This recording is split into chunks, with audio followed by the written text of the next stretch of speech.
Sabe aquele jogo online onde fadas atiram?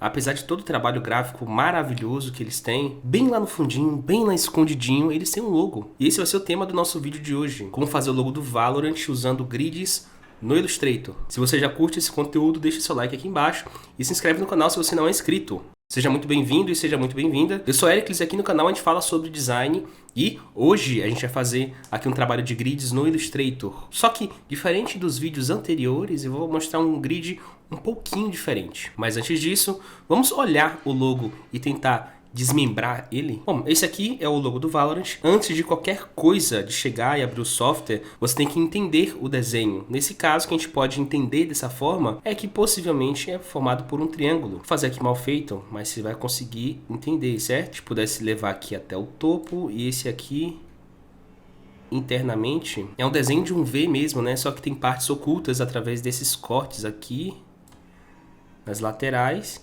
E a gente tem uma finalização desse elemento e a continuação desse outro na parte de baixo. E uma coisa interessante também é que o logo não é totalmente pontudo, ele tem as partes arredondadas aqui. Tá vendo? Que a gente pode utilizar umas técnicas diferentes para poder aplicar no Illustrator, tá? E com o nosso Illustrator aberto, a primeira parte desse processo de construção vai ser fazer os grids. Só que ele não vai ser um grid modular, como eu tenho mostrado aqui com muita frequência, vai ser um grid de linha. Só para você entender, é o seguinte, tá? Eu vou com a ferramenta de Rectangle Tool, tecla de atalho M, cliquei. Eu posso definir um tamanho para largura, que é esse primeiro valor, e para altura, que é esse segundo valor. Eu quero que o módulo seja tamanho 60 por 60, para que seja um módulo. A gente tem que ter uma relação entre a largura e a altura. Nesse caso é 1 para 1, 60 por 60. Se fosse 1 para 2, seria 60 por 120, que é o dobro de 60. Vamos fazer aqui com esse 60 por 60. Eu vou fazer uma coisa, já que eu quero um grid de linha, sem essas separações verticais. Eu quero ter como se fossem 11 módulos correspondendo às colunas. Só para não ficar muito confuso, quando eu falo do grid modular, a gente tem as linhas, que são as seções horizontais, e a gente tem as colunas, que são as seções verticais. Nesse grid especificamente, a gente está ignorando as seções verticais. Então o que eu vou fazer? Eu vou aumentar essa largura, ao invés de ter um módulo um do lado do outro, eu vou ter uma grande linha. E para isso que eu vou fazer, ó, asterisco, que é o nosso símbolo para poder indicar que é uma multiplicação, e coloco 11. Se eu clicar Tab para poder descer, eu vejo que o tamanho da largura foi para 660 e a altura 60. Cliquei OK. Eu vou pegar isso aqui, arrastar para baixo. Antes disso, tem uma configuração que eu gosto de fazer, né? Que é tirar o preenchimento com a tecla de atalho barra, aproveitando que ele está em ênfase aqui, stroke, e colocar ele para ser center, certo? Vou descer isso aqui, ó, até aparecer intersect. Se não aparecer para você, você vem aqui em View e deixa Smart Guides ativa. A minha ação foi duplicar aquele objeto 60 pixels para baixo. Se eu apertar a tecla de atalho Ctrl D, ele vai replicar aquela ação. Então aqui eu tenho 3 linhas, eu preciso de 11. 4, 5, 6, 7, 8, 9, 10... 11. Eu vou apertar Ctrl A para selecionar tudo, Ctrl G para agrupar e centralizar a tela para ficar visualmente mais interessante, tá?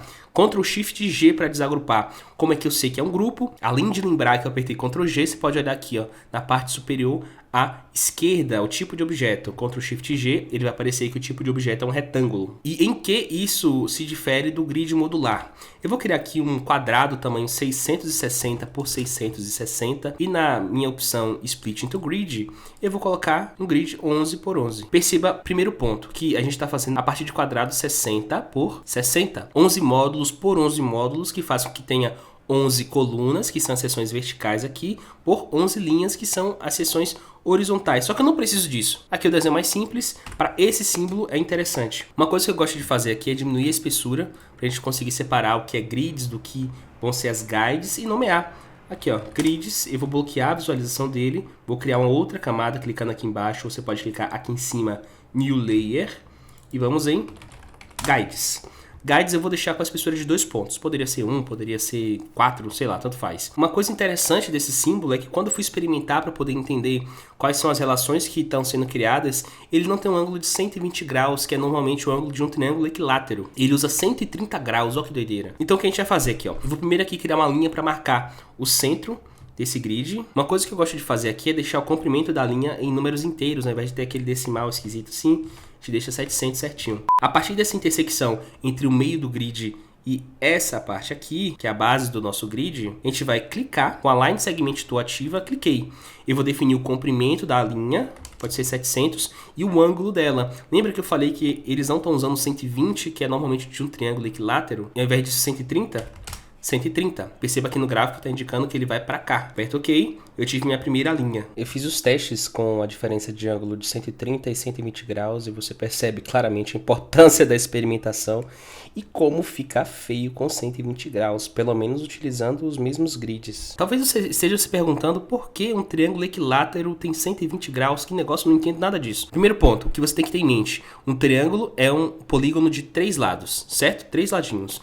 Equilátero quer dizer que todos os lados deles são iguais, equi de igual, látero de lados. Se numa volta completa a gente tem 360 graus, divide isso por 3. 360 dividido por 3. Cada vértice do triângulo vai ter um ângulo de 120 graus. Esse caso é diferente. Outra linha que a gente vai posicionar vai ser aqui na parte de cima, no topo à esquerda do nosso grid. Eu vou só clicar com a Line Segment Tool e eu preciso que ela faça o caminho oposto da primeira linha. Para fazer isso, a gente só precisa fazer uma conta simples, tá? Se uma volta completa tem 360 graus, metade disso é 180. Eu quero que ele dê minha volta, né? Ele está indo para cá, eu quero que mude apenas o sentido. A direção é a mesma. Então vem aqui, ó, mais 180, ele vai dar o valor de 310. Cliquei em OK, ele foi no mesmo sentido. E por que isso é interessante? Porque a gente está criando linhas paralelas. As linhas paralelas quer dizer que elas não vão se tocar em nenhum momento. Eu sei que nesse vídeo eu estou apresentando muito conceito mais da parte de geometria. Vê o vídeo um pouco mais devagar, vai anotando os conceitos, que é interessante também.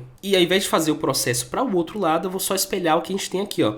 Tecla de atalho O, que é Reflect Tool. Vou clicar em qualquer ponto desse eixo central do grid e arrasto com Shift, certinho? Só para esses objetos ficarem um pouco maior nas intersecções, eu vou fazer o seguinte, eu selecionei tudo e vou aumentar ao invés de 700, 750, pode ser. E agora eu vou fazer os cortes horizontais aqui, ó, utilizando a mesma Line Segment Tool, tá? Aqui no topo da nossa segunda linha de baixo para cima, que é essa aqui, e depois eu vou pular 3 linhas aqui, ó, 1, 2, 3. Se você acha que eu passei um pouco correndo sobre vários conceitos aqui de geometria, do processo de construção, eu vou te fazer um convite para você conhecer meu curso Tangente aqui embaixo. Nele eu vou ter cada aula explicando cada coisinha no seu mínimo detalhe, tanto essas técnicas de desenho geométrico, como a estrutura do Illustrator em si, e como utilizar os grids. E o nosso símbolo está pronto, basicamente. O que a gente precisa fazer é fechar as laterais dele e combinar as formas. Vamos aqui fechar então? Aqui, só para ficar com uma estética interessante, eu vou copiar esse para cá. Show de bola! Eu vou copiar a camada Guides, eu posso fazer isso com Alt e arrasta para cima,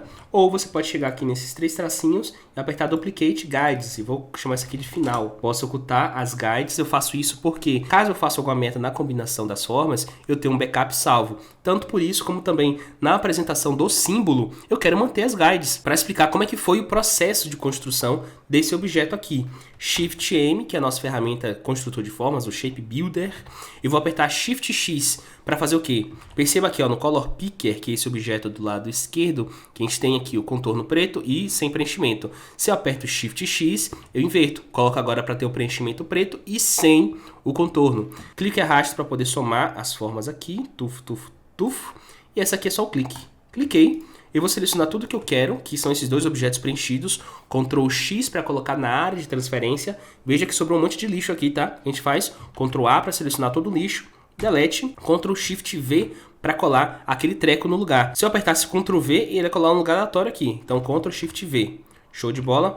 Perceba que ele está com um contorno preto. Eu vou apertar X para colocar o contorno em destaque e barra para poder tirar a cor do contorno. Só para uma questão de apresentação, vamos diminuir a opacidade aqui para 20%. Perceba que quando eu clico na forma tem alguns pontos desnecessários aqui, ó. A gente consegue com a tecla A, Direct Tool, ver esses pontos. Isso aqui é tudo desnecessário, tá? O que eu faço? Tecla de atalho Q, que é a minha ferramenta de laço, seleção de laço, eu vou selecionar eles aqui, ó. Tudo que tiver dentro dessa seleção são os pontos que estão selecionados. Aqui em cima eu vou clicar na chave para remover aqueles pontos. Não mudo o meu desenho porque são formas sem curvas. Vou repetir o processo para cá. Ah não, tá tudo certinho. E fazer um arredondamento. Para isso selecionei todos os 2. Tecla A para Direct Tool. E no corner, aqui que é a parte do arredondamento, se não aparece para você isso, você vem aqui, ó, em Window e coloca Control, marca isso aqui para aparecer as ferramentas de controle aqui. Lembra que o tamanho do nosso módulo é 60? eu vou multiplicar isso por 0,1, que aí significa que eu quero 10% disso, que é 6. Então a gente está fazendo com que o símbolo ele tenha uma comunicação interna entre eles,